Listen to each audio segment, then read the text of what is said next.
If you're just joining us, we've got live verified developments on the deepening security crisis in Nigeria, including coordinated militant attacks in multiple states and international cooperation to counter growing extremist threats.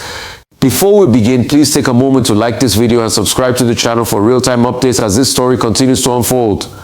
We begin with the situation in Quir State, in western Nigeria, where armed extremists carried out one of the deadliest attacks in the country this year.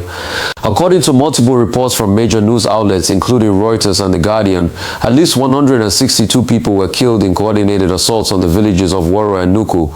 Locals reported the militants rounded up villages, executed them, and burned homes and shops during an attack that lasted hours. These attacks are being linked to extremist groups, including factions with known ties to the Islamic State West Africa Province, ISWAP, and related networks. Some analysts also point to the Lubarwa Group, an IS-linked militant organization operating in northwest and north-central Nigeria, as part of this expanding threat. This massacre prompted a swift and serious response from the federal government. President Bola Ahmed Tinubu has deployed a full battalion of the Nigerian army to the Kayama district in Kwara, where these attacks occurred, and promised an intensified security campaign to protect communities and root out terror cells. And if you're finding this report important or insightful, smash that like button and make sure you subscribe to stay informed. We now turn to the broader implications of these attacks. The fact that extremists have struck deep into Quir State, far from their traditional bases in the northeast and northwest, signals a dangerous expansion of violence. These governments have long warned of militants exploiting porous borders, poor infrastructure, dense forests, and under-policed rural areas, factors that make communities vulnerable.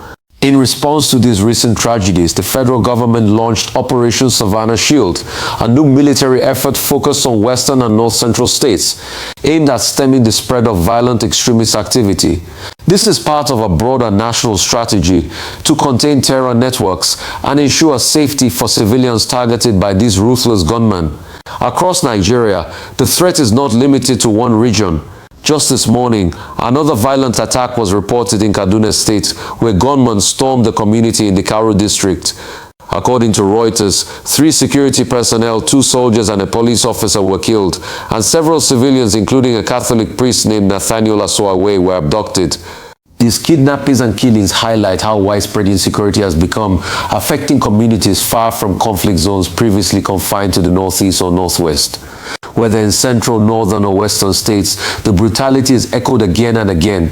So before we continue, if you want regular updates on attacks like this and security developments nationwide, be sure to subscribe and turn on notifications. These tragic events have drawn not only national concern but also international attention.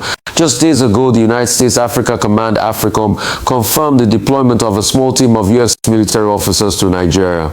This team is part of expanded cooperation between the two countries to support counterterrorism operations and share intelligence, especially in the face of rising extremist activity. General Dagvin Anderson of AFRICOM stated that this deployment follows a meeting between US and Nigerian leaders and reflects a commitment to help Nigeria combat jihadist networks and violent armed groups.